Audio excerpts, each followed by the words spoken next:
I hope I help you to start learning some of the things I am talking about, so that the next time I come,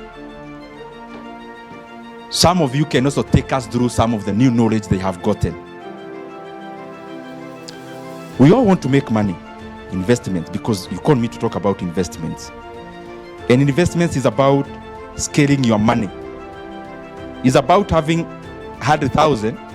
What's the shortest route I can make it $1 million? That is what investment is. And especially passively, where I don't need to tire my mind and my hands. You see the way you say, oh, mi niko job, but nataka tu pahali nitaweka pesa, wewe uendelee tu na kazi, but the money to work for you somewhere else to multiply. Passively is what it is in investments. But there is something I want to, and I'll keep pushing to you until you start doing it. This is a job where you go from 8 to 5. Those who I was, nyinyi tulikuwa na nyinyi some time back pale Nairobi Club. And I hope you started doing what we discussed. So you are here, you are employed as a teacher, and as a banker, and as a journalist. I have seen my brother somewhere. Even if you hide, I see you. With your trademark. Thank you very much, senior. So you are here. You go to work every day from 8 to 5. You use your might, your hands, your legs to go to work, and your heart because you love your work. From 8 to 5, every day a month. So thinking about a business of your employer. And you work diligently, thinking, planning, executing, 8 to 5. And then when you make your 1 million shillings, you go to an investment company to get an expert on investments to guide you on how to invest your money.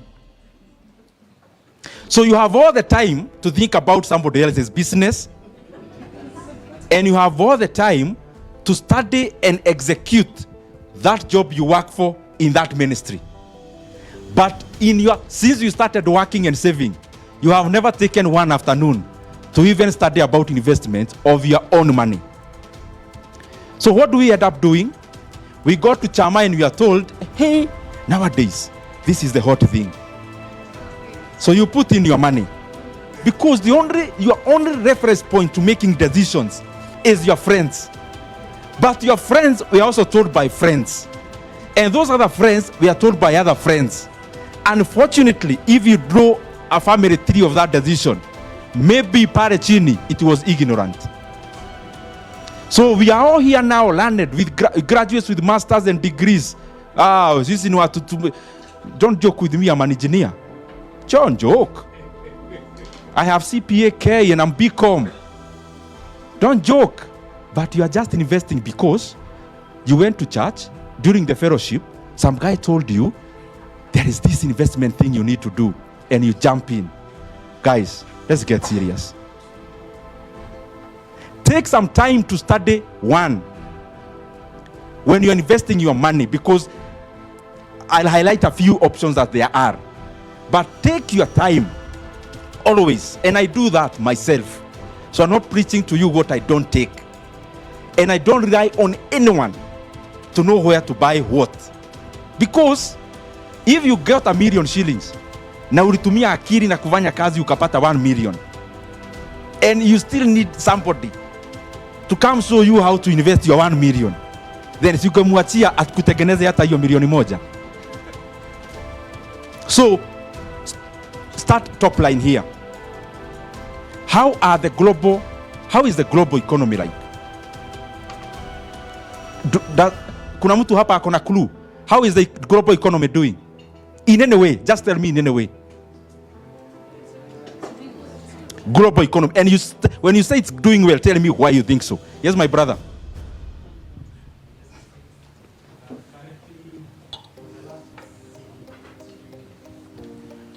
You are basing on the economy, the market, or what?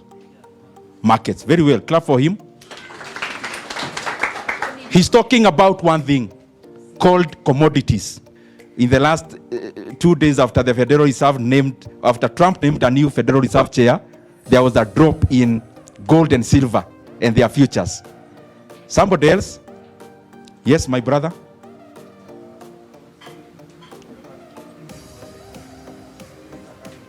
Very good. Clap for him, please. Why did you guys invite me? You have very good guys here. We need a lady. Please say it, because it's important. It will be part of the points I have.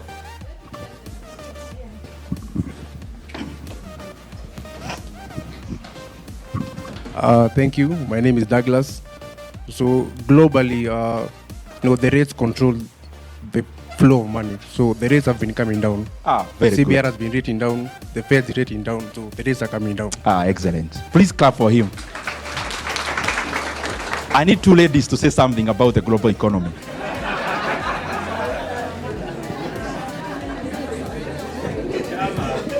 And please, hao ni watu wa chama? Hapana, yule hayuko kwa chama. My brothers and sisters, I want us to also have in mind. Sometimes I read the book like you attend a talk, you get excited, thrilled, your heart is almost jumping out of yourself, and you go home and say, oh, I have read such a nice book. Then after you read it, unaweka kwa drawer. That is wasting time. So what I'm trying to say, the lessons we give because we are learning from each other, including myself, note them down. And when you are doing your investment decisions, try to follow them. So that this kind of sessions stop being for excitement. They start being for action. Let's hear from another professor down there. Hello. Good evening. My name is Liz. Well, the cryptocurrency is also coming down, especially Bitcoin. It's surging so much. Tumpigie makofi. The last one lady. Last. Oh, give her the mic. Yeah.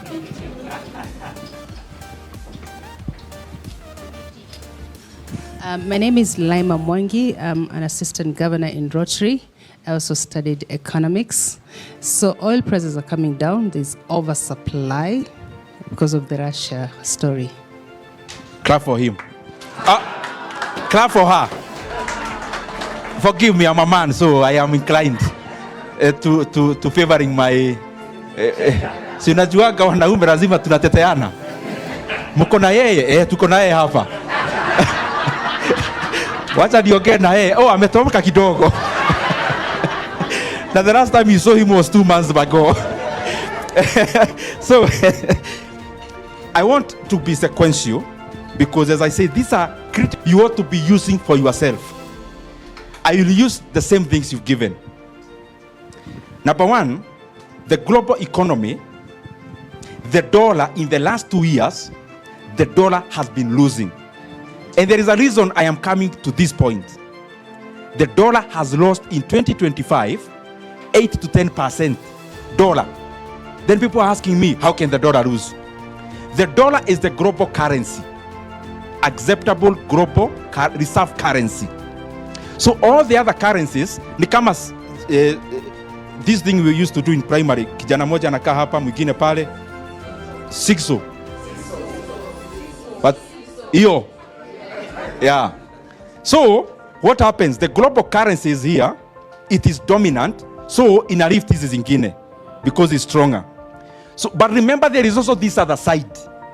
There is a side of the global currency, which is the dollar, but there is a side of Kenya shillings, the GB, the Great Britain pound, of the euro, of South African rand, and the rest. So, when, for example, you hear a government official saying, we have brought the shilling down to 100 and whatever, what basically they are doing is also to take advantage of us as the population. Because the reason the Kenya shillings is actually 130 is not based on the strength of the Kenya shillings. It is based on the weakness of the dollar. And there is a reason I'm driving this point to your own pocket. And if you want to counter check that, take for example the year 2022. In August, the dollar was 118, 119, 120 to Kenya shillings. Right now it's about 130. Can you listen to this? The euro was 116 in the August of 2022. The euro today is one. The great GBP, the Great Britain pound, was around 136 to the Kenya shillings. It is now 173, 174. Kuna moja anasema 177. So everything is relative to something. So the US dollar has been losing. Why has it been losing? Because the global economy expects the Federal Reserve to be the referee of the global markets of currency. So when you are investing, and I'm not talking about Forex, me, I've never even done Forex. This thing will come and affect you as we go gradually explaining.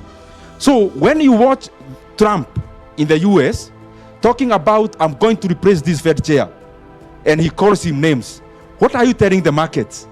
That the US government is the one that runs the Fed. But the markets want to hear that the Fed is independent of the US government. So what does that happen? People start losing faith with the dollar. So when they lose faith with the dollar starts to go down. So that's the reason it's down. Secondly, we have seen in the few days from Friday, again the dollar started to strengthen. Why? On Friday, Trump named a chair who actually attended his first meeting in June to set the rate. So after he named, the market realized this guy is reasonable. He's not likely to be a puppet of Trump. Immediately the market responded because the market thought Trump is sacking this guy to bring himself in terms of a person who will be doing his bidding. So the market realized that. So the dollar starts strengthening, but on the same side, the alternative of the dollar is what? The alternative of the dollar is number one, gold. So previously gold, in fact, before Nixon in the US as president, the dollars used to be backed by gold. When you had the dollar, the greenback, you could go to the bank, present it, and you are given equivalent of the gold. So from Friday, what happened? When people realize, oh, the dollar can go back to its primacy, to its dominance, then the markets realized these other alternatives are weak. So gold started coming down. So what am I trying to say, guys? You need to understand how the global economy is doing. And the global economy, in terms of investments, is measured by global markets. But markets are not just about commodities. Market is number one, market of money. The market of money is measured by interest rates. So when interest rates are coming down, it means you can get money cheaply. The other market is the market of this currency against the other. That is the foreign exchange market. There is the commodities market, where you have gold, silver, even you may fear sometimes it's put as a different market. That is also a different market. Oil. There is another market now of the real things that we consume. All those now. So you need to be able, and it will not take you too long, to first of all, understand the dynamics of the world. Why do things happen? Why does this happen this time and not this other time? I guarantee you, you don't need to be an economist to know these things. Take your time. That's the same way you go to work for your employer. Take some afternoons to just study about your money because it's starting there. So you've now known, oh, the rates in the market, the interest rates are coming down. What does that mean? Can anyone tell me what it means?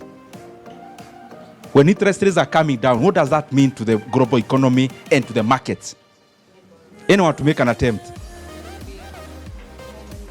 Please, sikai hapa sana, so give somebody the mic, tunashout mara moja moja. Anyone to help me do this presentation? Wacha tunajajaruka haraka haraka. I know some of you expected me to come and tell you which share to buy, but it starts here.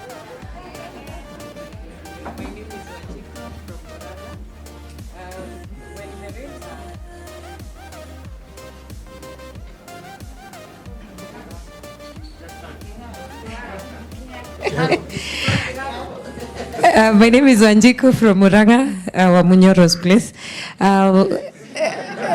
No, not that one, the real one. There's an MP called Munyoro. Yeah, so he knows Kegumo. So when the interest rates are down, I believe what happens is people are able to borrow more, and so there's a lot of money flowing in the economy, circulating, that is. Tumpigie makofi. That's point number one. My brother there is the last one, so that we go ahead. You can even shout.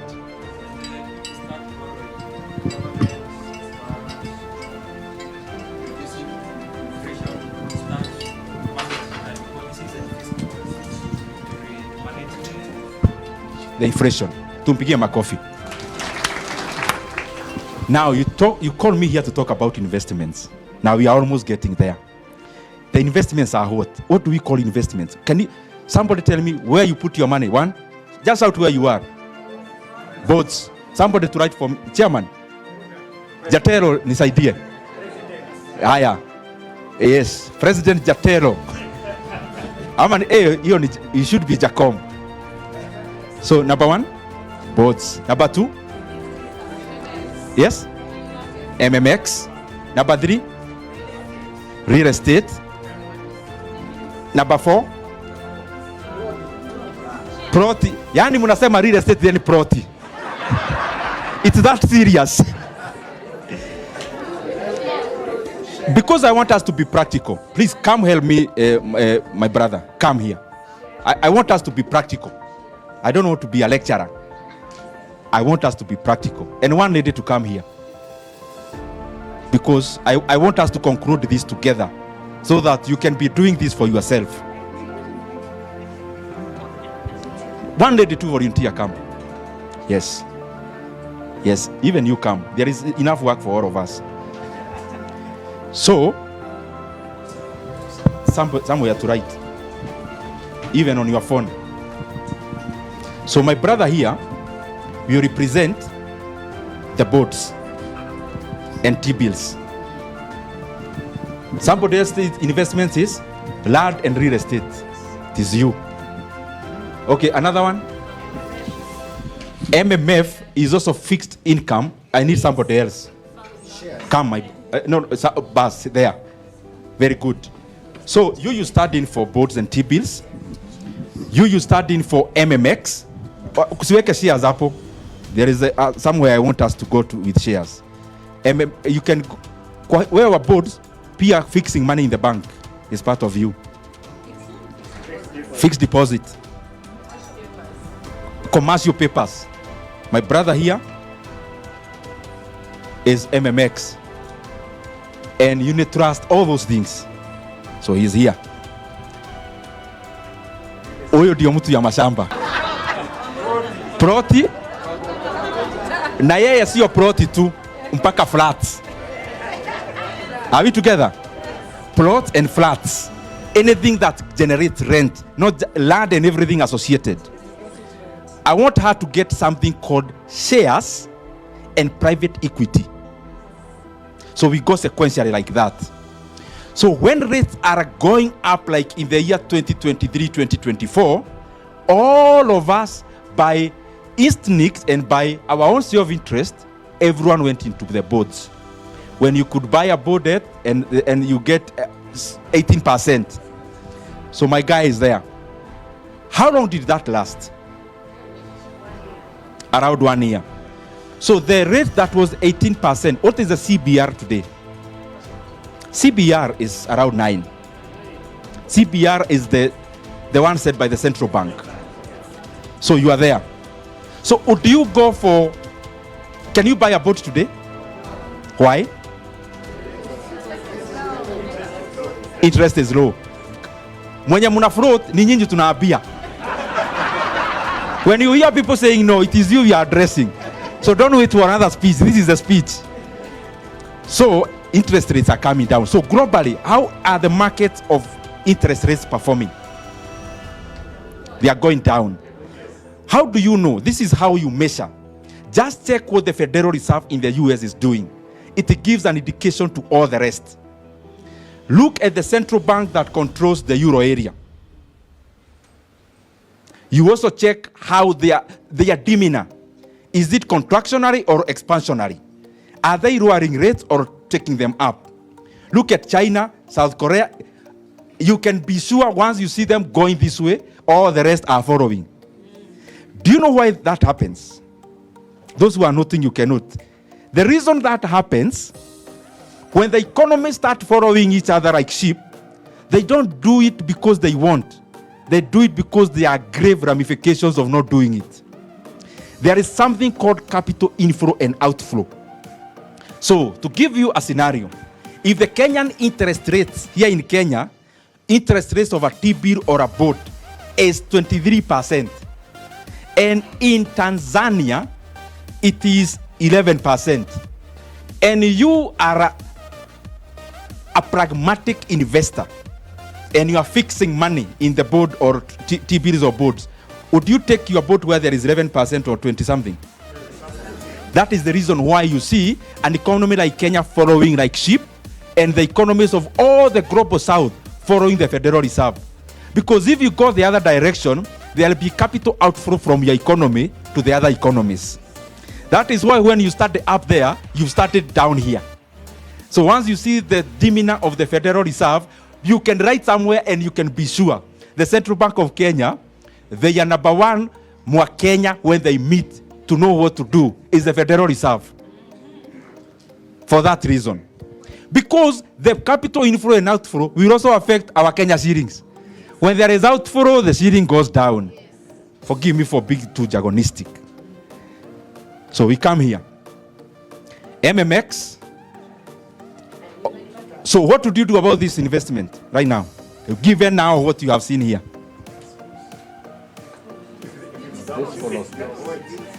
He will follow you. But remember, some of this guy has a leeway to buy more things than boats. So they can buy shares in the rest. So we'll come to you slightly later and you tell us, now you are the one to answer us. If we have 100,000 shillings, why do I bring to you instead of buying my shares directly? That's the answer you'll give us later, my brother, later. Are you getting, guys? So why, the answer we'll want to live with in this room, why do I need to take my 200,000? And I'm operating in a market where there are no limits to how much I can invest. Because once you take money to him, it's not that he grows a tree of money. He invests either in him or in her. So why do I need to take my money here? Why can't I go direct here or here? My brother, you'll give us that answer. You can't wear such a suit and you don't give us an answer. So we are here. Lad. And I respect all my brothers and sisters in this field because they have done one thing which we need to credit them for. The land in the last 10 years, you could buy land na huko nyuma within no time. Shamba ya 300 unauza milioni. Is that happening today? I actually credit my brothers and sisters in real estate. They are the ones who have brought the sanity in the prices of land. Why? Land previously used to be a static supply commodity. So when you buy land in Upper Hill, it is, you have bought land in Upper Hill. So there is no other Upper Hill. So what they have done is to create other Upper Hills. Further na hapo. So the people who thought, get the estates zinafika, let's say, Karen, wanya wako Thika Road, let's say inafika pahali naitwa Ridgeways, they come and actually they start another one called Dekio, which is further from town. But somehow, the product there also become premium by the way they have built the estate. So what they have done is to bring supply into the land market. So it is because of that supply, Akina IMG are doing, and other very good real estate companies. I credit them for that. Because of this supply they have brought in the market, now as we are buying, are being told, wake up, you need land only for your home. Because we are no longer in an era where land was store of value. Currently, the land should be land for use, not as a store of. I can see many people here buying their 17th plot. So, you guys, you remember in Sharks those photos you used to take when there is baptism, there is a photo where unapigwa hapo na mtu ya camera ya village. Then we all used to have an album at home. Visitor akifika, because there is no TV or radio, your auntie alikuwa anapewa album ya picha ati anaona na zingine zimewekwa ndani ya zingine. I thought ni mimi tu, kumbe nyinyi wote. So now we run away from that album to an album of title deeds. So tuko na title deed, masharia ya gaidho hia. Mnasemaga mimi ni nani? Angalia hii yote album. Na imejaa title na ni yangu. It is good because especially that time land has really appreciated. And I'm not saying you don't buy land because you need to own a home. All I'm saying is that we need to change our way of thinking and now pragmatically evaluate all investment options there are. So don't just say, oh, land is good, it never loses. It never loses, eh?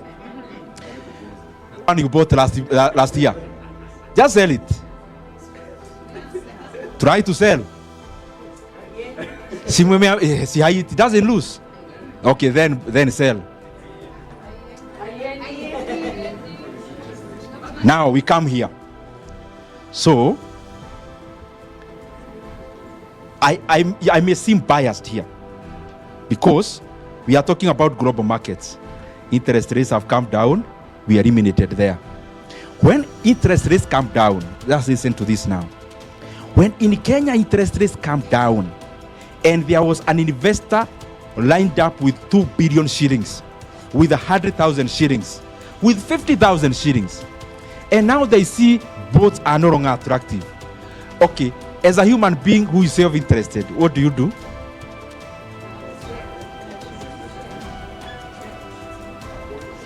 You go for what? You go for shares. That is, by the way, you are the market. That's how the market reason. That is why you see something funny. Not funny, but real. Federal Reserve rate is coming down. Dow Jones is going up. What I mean is this. The interest rates in the US are coming down, but in this month of 2026, the Dow Jones have touched their record high. In 2025, they touched their record high 11 times. More than 11 times. Yani it touches a high, it retreats a little bit, then it comes again, touches another high, retreats a little bit, then touches another high. Goes to a point where, and I can tell you for a fact, this year the world will have the first dollar trillionaire. It will.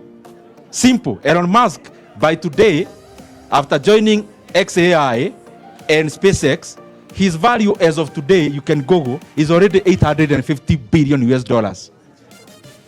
So he only needs 150 billion. And it's not out of creation of a new business. It will be out of appreciation of the businesses he has. Are we together? So, wewe ni sawa. Shamba tunanunua. Lakini, now, you see the way now, when you sell something, the government tells you to describe. Ukiuza maji, the government forces you to write the ingredients. And when you sell something like another things we use, some of you use. Unaambiwa don't overdo. Yeah, I can see. So, I think now what we need is also for you, now you are the representation of the industry. When I come to your office, you ask me questions. Do you have land? Yes. Unajua ka checklist ile unachekianga mtu? Iko wapi hapa? How many plots? 5. Then, what do you want to buy this? At some point, you refuse my money. You tell me, as a client, as a Kenyan, you are oversupplied with land. Please, we are not selling to you. Figuratively, that's what I'm saying. The economy needs to adjust in such a manner. Because now you have said, I have 8 plots, and I'm in your office. I want the 9th one. And the ones I have, moja niko na kiatika ananiangalilia kwa sababu kuna mtu alikuwa ameweka mawe hapo. Another one, kuna mtu hapo kwanza mbwakari hapo karibu na plot yangu. So, why am I here and why are we talking about crisis? This is the topic and I'm summarizing and I'm finishing. Now, in crisis are different. There is a crisis in interest rates coming down because they are holders of this person. That's a crisis to them. There is a crisis in land because it's no longer appreciating. The crisis is to the person holding the land. Now, there is no crisis here yet because some of the assets are already tied up with this one. So when rates are coming down, money goes there. Now, globally, tick. Now you come to Kenya. Sasa tumetoka Fed, tumetoka Euro. Now please guys, let these things not become just these things we are talking here. Let them make use of them. Just Googling these things, you'll be getting them on. If you want to know the price of oil today, Sahi, instantly you know. Even the graph, you are given for free this info. The graph of how it has been, the dollar, the shares in the US and such. So, crisis in the economy is dependent on where you are situated. And I hope you have underlined that. So the crisis in the rates is no longer a crisis. It is already an opportunity. So you very fast. This information I'm saying helps you to be him when him needs to be him. But because you have used some few weekend afternoons to study about where to put money, you already have jumped from him before anyone else. And these things are not rocket science to know. Once you study those things I'm saying, that is what happens. So we are in Kenya. Sasa tumetoka US na Euro na wherever. So once you come now, you add in Kenya. Interest rate yet 9%. So T-bills, you add something 2 or 3%. Okay. Lad is here. Hey, the one I bought in 2021. Nimetafuta mtu wa kununua sipati. Okay. So you make your decision there.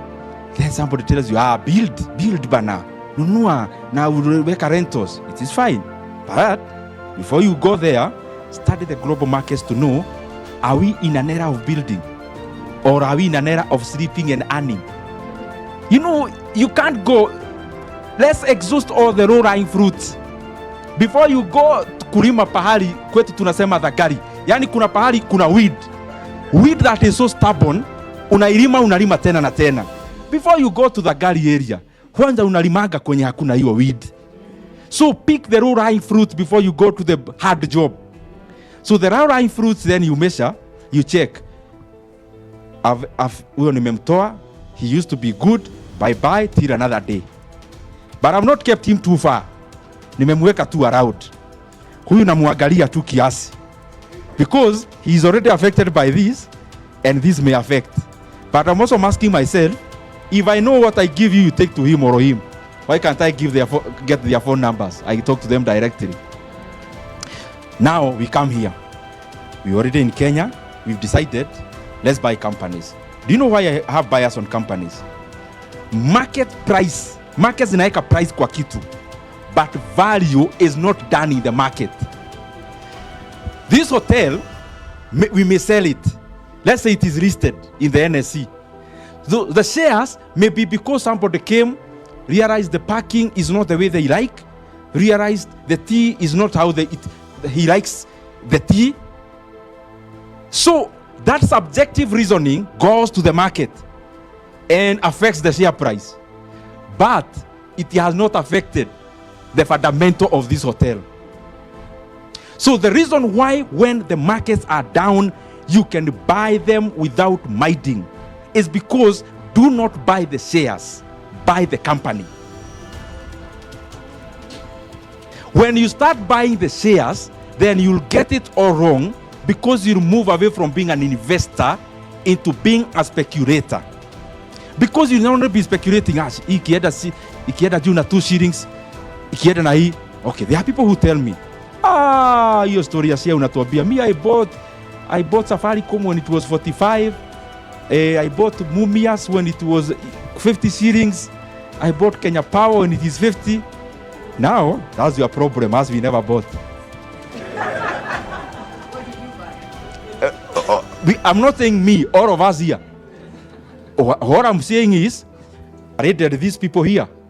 So you just did what you are told in your chama. You get? But that does not take away the fact that the Kenyan stock market has been undervalued for the last 5 years or so. This is how it is undervalued. This is how you measure how the markets are undervalued or overvalued. If you measure PE ratio of the market, this information is again online. You grade US, you grade Britain, you grade South Korea, you grade South Africa. Kenya has among the lowest PE ratios in the world.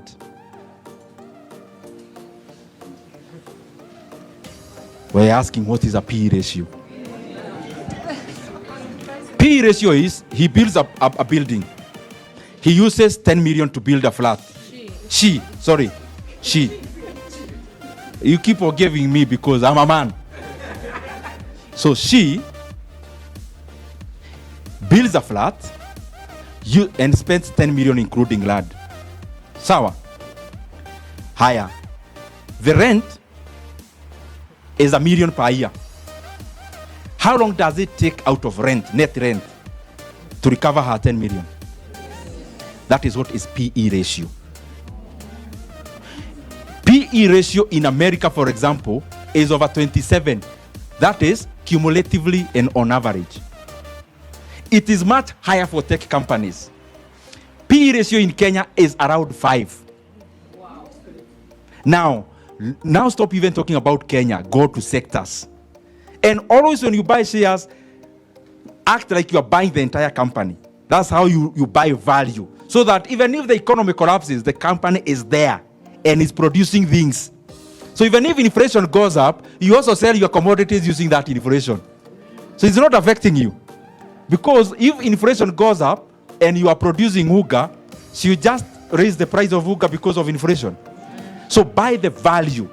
So after global, national, after national, sectoral, go to sectors. Sectors in Kenya, number 1 is the listed ones. And I'm talking about the listed ones because currently I cannot buy an unlisted company. Because the listed ones are so cheap for me to go and buy an unlisted one. But she also starts for the unlisted ones.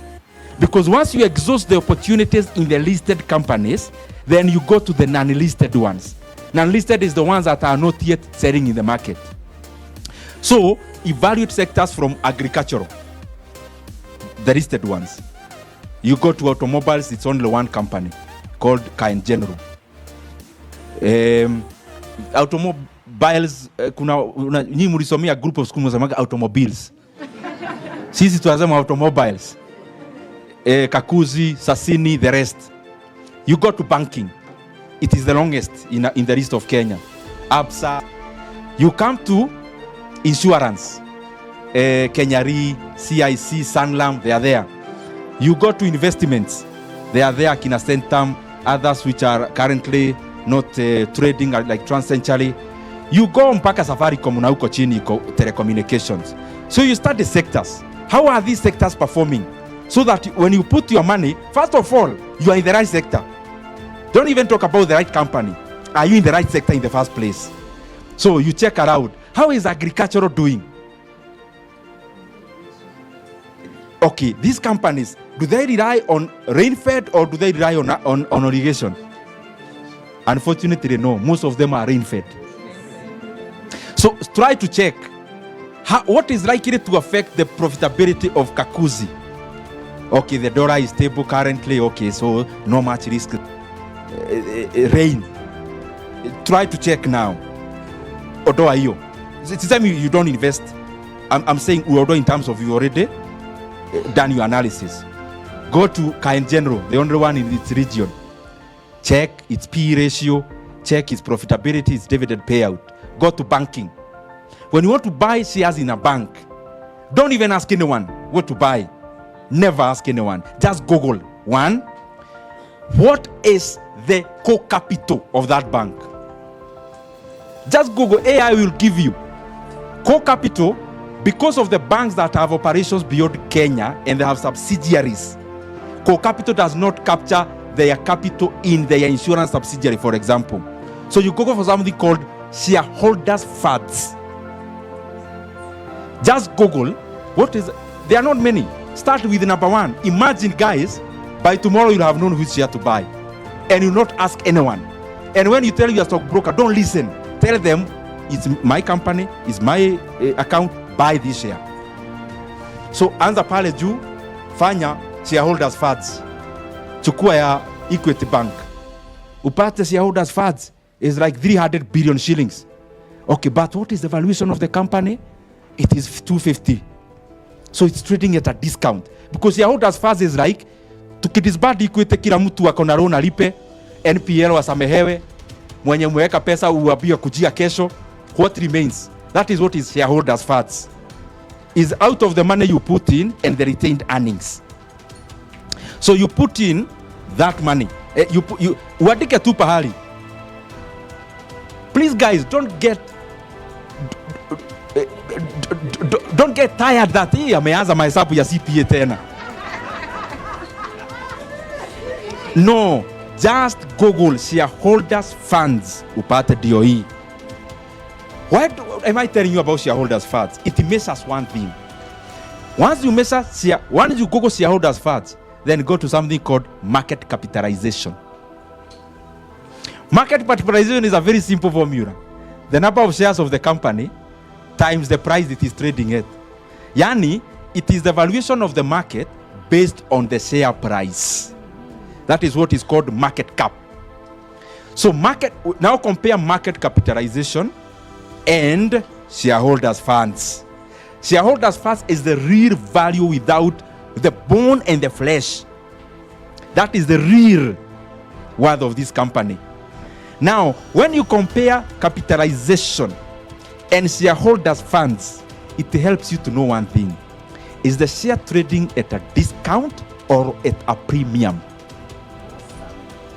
When you get anything, so how do you do it? You take market capitalization, divide by shareholders funds. Anything you get below 1, the company is trading at a discount.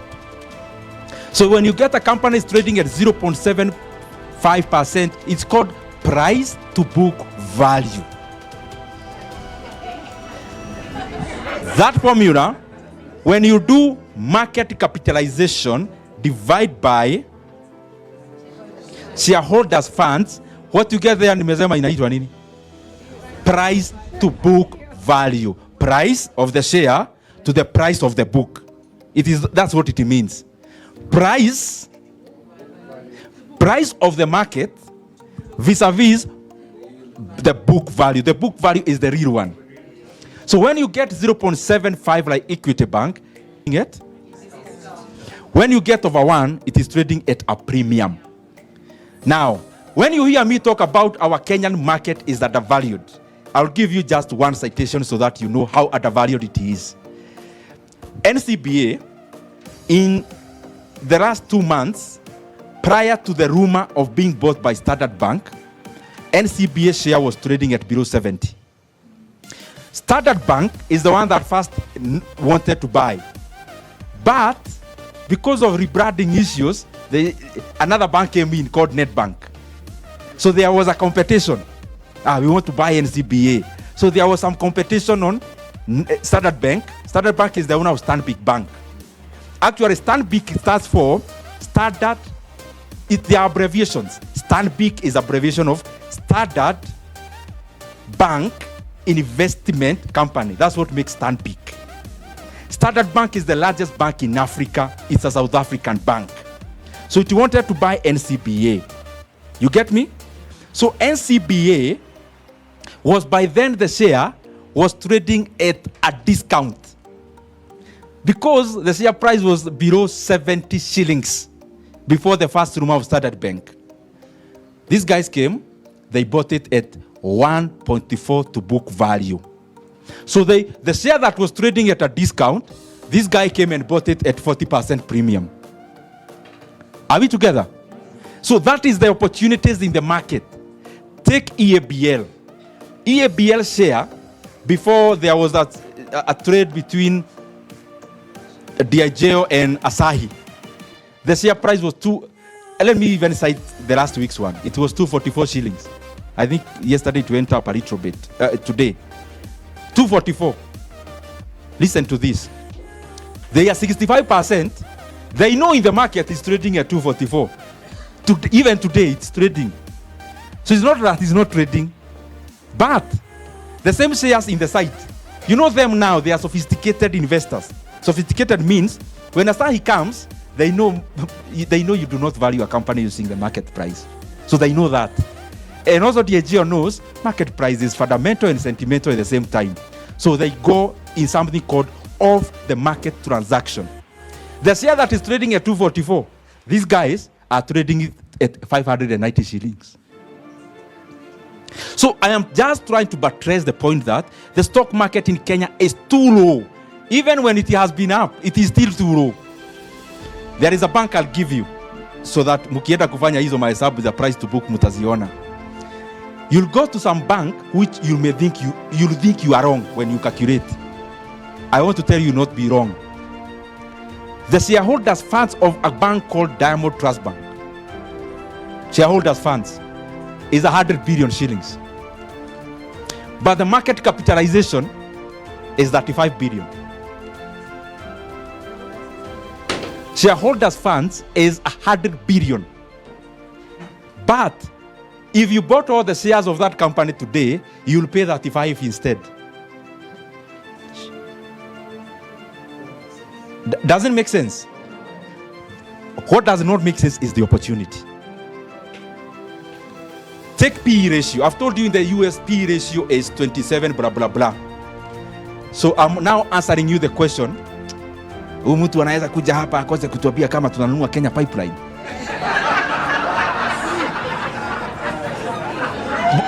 Mulimuita kwa nini? Me, I'm not telling you. Are we together? Because I respect the fact that I'm a politician. I have views that I have as a politician, but I am also an investor. So because I respect you, we'll add another person here so that we have, all of us will have a small liability. Na nyinyi bado mtasimama hapa sijamaliza. Come my brother.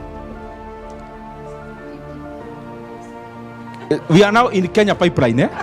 Kenya Pipeline. Oh, you work there. You know you don't want you to be sacked. And I'm doing this because mnataka kusema yani anaweza kuja hivi na achelewe hata hatuapi kama tununue Kenya Pipeline. Mimi, it will be irresponsible for me to tell you. But it is responsible for me to teach you how to analyze. Is that so? But this is information that is public, unless there is something that has not been disclosed. When the company is selling through an IPO, they give something called a prospectus. A prospectus, the CMA, NSC, they make sure that the information supplied to you is accurate. And if anyone supplies to us information that is not accurate, then they would be liable in future. So Mimi, I am basing all this based on prospectus and information that is you can access, I can access. But I know in terms of Kenya, there are people who, and I'm being honest, may be lining up to do other things with the company later. But that, because I don't know, we may not use it in the analysis. I know there are people who may be also lining up to buy those shares. You see their companies here and some other companies in Uganda. And you'll see that when the outcome is out. But I also don't know whether they know to analyze the way you will analyze. On whether they are putting their money in the right way. So, you guys, please toeni simu hata kama hakuna sheria ya kutumia wenye wako nayo. Kenya Pipeline will be listed on a segment called energy sector. Can somebody Google for me companies listed in the energy sector in the NSE? Haya, please name them. Na muandike pahali. Anyone who is asking that question, right? Because I'm not giving you an answer. It is you to give yourself an answer. So Kenya KPLC, Kenya Power. Please start hapo juu with Kenya Power for the reasons that are important. And you write in bold, tafadhali. So ask with Kenya Power. Go with KenGen. Total Energies. Please write number 1, 2, 3. Write, because this is my last point. Nikae chini. Kenokobilo was delisted. Umeme of there is umeme. Ni hizo tu. Si ndio? So hapo ya mwisho BOC is usually put at investments. So ya mwisho siwadike hiyo sasa tumesema. Inaitwa nini? Andika hapo. Andika. In a row, 1, 2 zimefuatana hivyo. Make a row. Weka a line hivi. A column. So the next one, put something called profitability. Net profit. Net profit. Net profit. Umeweka net profit. So ile row ingine weka something called value of the company. It can be market capitalization. The one that is not listed is the value that's being listed at, which is Kenya Pipeline. Na ile ya mwisho weka something called PE. PE ile tulisema bado si kwa banks pekee, hata hapa iko na kazi. PE ratio. Weka PE. P/E. It's called price per earning ratio. However, and I'm too judge, and that's why I can't verbalize what to do, because we are using public information. Haya. Gogo. Tunasaidiana haraka. Gogo, the profit of number 1 is Kenya Power. Gogo net profit of Kenya Power 2025. Tunamaliza in the next 4 minutes. So guys, those who are writing, right? Yeah? Apana, hiyo ni net profit for half. I want full year. Apana, that's half year profit. I want they released yesterday. I want full year results for 24-25 financial year. Apana, it was 24 billion. Can you just check net profit of Kenya Power? Pass. Weka 24.4. That's the math. Yes, billion. That's the profit. Can somebody Google for me market capitalization of Kenya Power? Haraka ndio tumalize.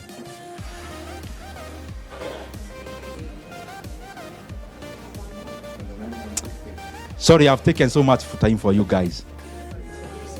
Please forgive me. Very good. 29 point. Na nyinyi mko huko tuabieni. Because hatutaki decision itoke hapa, tunataka itoke hapa kwa Wakenya. Wote kwa hapa na Otieno na 29 point. Haya, what you do to measure P ratio? Si niliwaeleza. Why can't P ratio divide net profit divide by. Sana na ile price to book, that's a different one. Hii P ratio you do net profit divide by value or market cap. Umepata nini? You divide 24.4 divide by 29 hiyo. Hapana, it's not, it can't be 0 point something. Oh, sorry. Guys, I say the other way. You divide value divide by the price. Sorry for that mistake. So 29.9 divided by 24.4. Perfect. Weka 1.2 there. My sister, right? You are the one, you are our secretary. Please, write for us that column. You are the one to read. The next company was what? Can somebody Google net profit of KenGen up to June 2025? They closed their books in June 2025. Net profit of KenGen up to June 2020. I want a full year result. Very good. 10.4. Please write for us. 10.4 B. Can somebody now Google market cap of KenGen? Weka 63.3. Tunaenda haraka haraka sasa. The next, okay, can you do now the P ratio?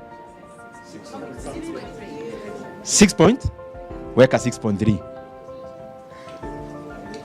Tunaenda vizuri sana. Higher. We go to the next. The next is? Now, Total is a purely private company. There's no government in it. So, Google Total profit. Unfortunately, we can do up to the half year, we times by 2. Because we want to close books this December. And let's use the half, we times by 2. Say Total Kenya profit, half year profit. Total Kenya half year profit 2025. Total Kenya half year profit 2025. Somebody to Google that haraka haraka.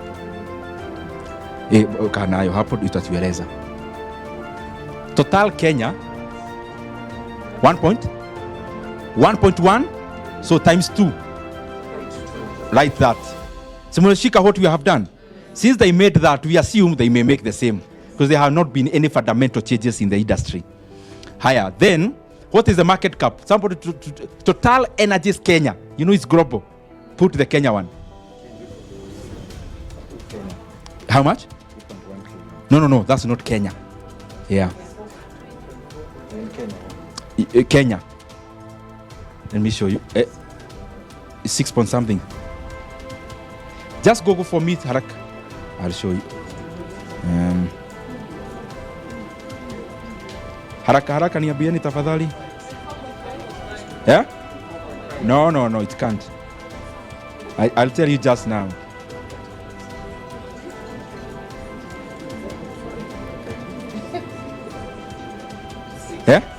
Yeah?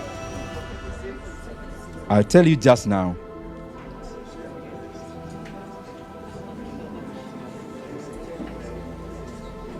We are finishing, guys, so I'll tell you just now.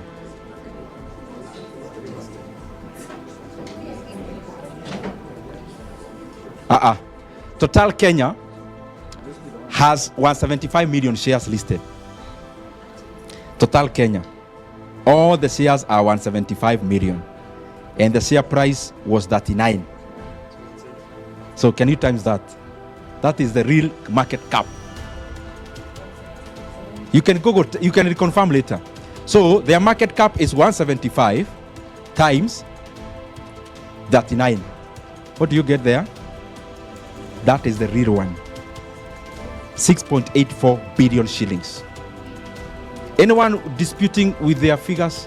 Because I want us to get it right. You can reconfirm later, eh? So the market cap, if you bought the entire Total Energies today, the market cap is 6.84 billion shillings. That's the money you'd pay. Now, divide. Somebody get for me P ratio. Please write for me 3.41. Ile quorum secretary. Haya, now let's go to Kenya. Umeme hata junior Uganda kwanza tuachane nayo. Si ndio? But you can go do it later, eh? And the reason I'm avoiding it, there is already a transactioning happening. The people who are running it for 25 years, they are still talking whether to sell it to government. It was kind of a lease. So they can jump it. We go to company haina transaction. So we go to the last one, it's called what? Kenya? The one unauliza kama mununue, sirio? Haya. Do somebody has aware of the highest profit, not last year's, the highest they have ever made? The highest ever.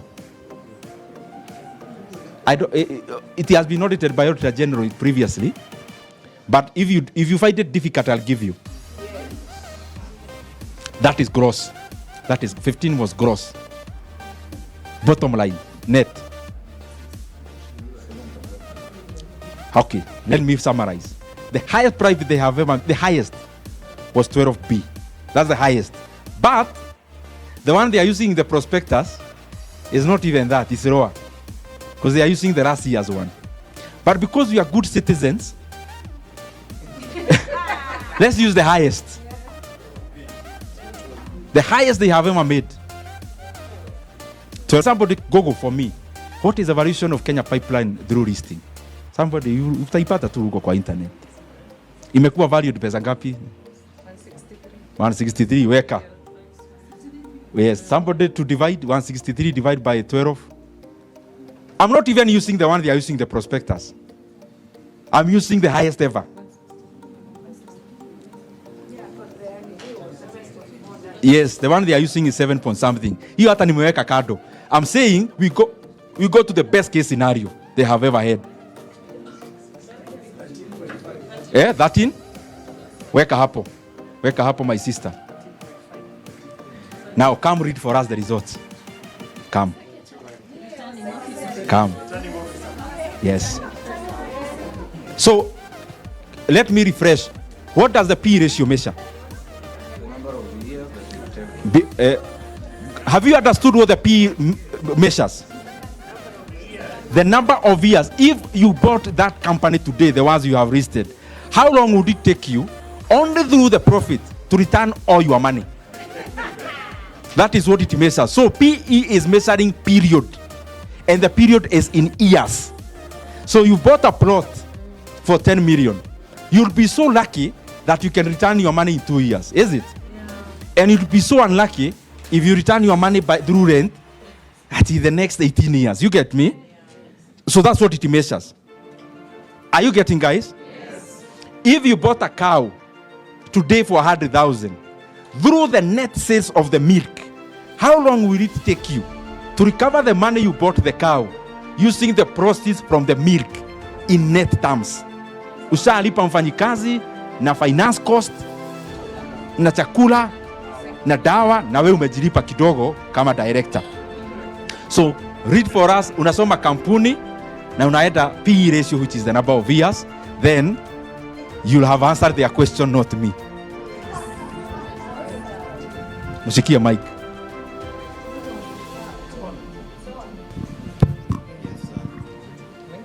Good evening. My name is Christina Gishohi, banker by profession. And a secretary of this club. So, first company is KPLC. The net profit is, I should read that, 24.4 billion. The market cap is 29.6 billion. The PE is 1.2. 1.2 years. Yes.